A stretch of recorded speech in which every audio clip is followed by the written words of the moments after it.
may have heard of the term power of attorney, but did you know there are two types, one for personal care and another for property? And managing one's property in this case involves more than real estate. Think about day-to-day tasks such as paying bills, handling bank and investment accounts, filing taxes, even running a business in some cases. To discuss the responsibilities involved, we're joined now by Georgia Swan, tax and estate planner with TD Wealth. Georgia, always great to see you. Good to see you, too. All right, so hopefully I've accurately laid out the conditions here. Tell us more about who this would apply to. What triggers the responsibility here, the legal responsibility for someone to step in?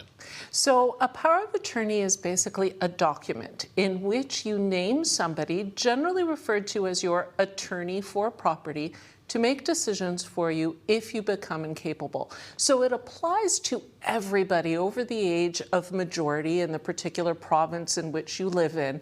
And so everybody should really have this document in place because it is meant to speak for you if something happens and you can't speak for yourself. So it's an extremely powerful document and an important one. Of course, you talk about the trigger there being someone's capacity. So I believe there's a capacity assessment involved in this. What are some of the considerations there? Right. So first and foremost, you always have to look at the document because the document will give instructions as to how it is to be triggered. So how the person can then, that you've named as your substitute decision maker, can then start acting for you. Now, this is provincial legislation, so depending on the province that you live in, some provinces require a capacity assessment. Sometimes the document says that a capacity assessment has to take place, or sometimes the document can be silent, but there may be reasons that you want to do a capacity assessment because you're not quite sure if the person is incapable. Now, that is a medical process. Each province will have capacity assessors that they have that are medical professionals that have the expertise to do this assessment to see if you are incapable. The issue with capacity assessments is, though, that sometimes they can be expensive because you have to call one of these professionals to come out to, for example, your loved one's house. And that person, your loved one who you've said, needs this assessment, actually has the right to be told what their rights are in this circumstance and what their avenues of appeal are if they are found to be incapable. And they also have the right to refuse the assessment. So if somebody shows up at Dad's house and says, your daughter's concerned about you and I'm coming to do a capacity assessment, if Dad says, get out, I'm not going to talk to you, there's nothing more that can be done. And then, unfortunately, sometimes the only way that the power of attorney is going to get activated is when there's a crisis. Let's talk about some misconceptions around power of attorney. Most of my misconceptions about all legal matters come from watching too much TV from south of the border. There's the law, number one. There's the law, and then there are additional documents that a financial institution may require. What's going on here? That's very true. So even though the document says, let's say, for example, my children can step in as soon as they think that maybe there's some issues, or once there's a capacity assessment. Your financial institution may also have their own internal policies of what they want to see. So sometimes, for example, we get people in their advanced years that aren't necessarily incapable of managing their property, but just don't really want to deal with that anymore. In that particular case, you may be able to activate your power of attorney, and now your child or whoever you name in that document can make the decisions. But the financial institution may say, hey, once you've activated that document, you can't do anything with respect to your accounts anymore. So it's very important that to have a full understanding of what your particular financial institution may want in addition to just that document. When you say particular financial institution, sort of takes us into number two. You got power of attorney, you got to sort it out with the bank, but you might have accounts with different banks. Not all covered?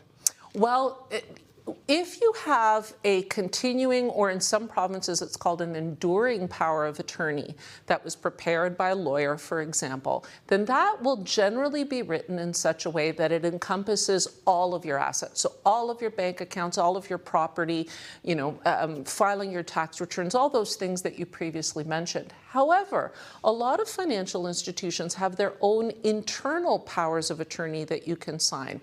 Those are limited to the accounts that you you have with that institution. So if, for example, you've done an enduring power of attorney that names one child as the attorney for property, and then you go into the bank with one of your other children and you execute the bank's power of attorney regarding those particular accounts, those documents can, in a sense, be competing with each other, and that can cause issues. So you have to be very careful. Those enduring or continuing powers of attorney generally cover everything. The internal bank documents will cover only the accounts with that bank. And that might also be something that would trip somebody up from the perspective that they might think, well, I did a power of attorney with my bank, not realizing that that doesn't give authority to that person to file your tax returns or do other acts on your behalf. Now, this one here too, there's a lot of terminology, right? And some might say, okay, I got, attorney for property, and that's good. I'm also the executor. I'm also the trusted contact person. No, these are all different things. Yes. So your attorney for property, as I said, is the person you appoint in your power of attorney with continuing, enduring, depending on the province you live in, to make decisions for you while you're alive if you become incompetent. The authority that the attorney for property has ceases upon death, because that's when your will takes over. And that's when the executor takes over, because they're the ones responsible for administering your estate. The executor has no authority while you're still alive. A lot of financial institutions also have something called a trusted contact person. Now that's a little bit different. The trusted contact person is someone that you name, and it gives the bank a limited permission to basically reveal private information. So that's a situation where, let's say you go into your financial advisors, a meeting with them, and the financial advisor is concerned. Maybe you give them some very unusual instructions, or you're having trouble understanding their information. If you've named a trusted contact person, the financial advisor could call them and say, you know what, I've got a little bit of concern about your mom. She came in to see me today.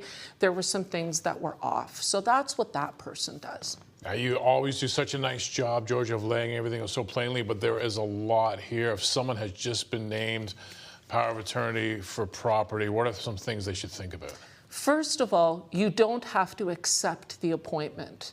So you really have to do your due diligence to see if you want to actually start acting, because once you even do the smallest thing, that may mean that you're deemed to have accepted the appointment, and then getting out, you can't.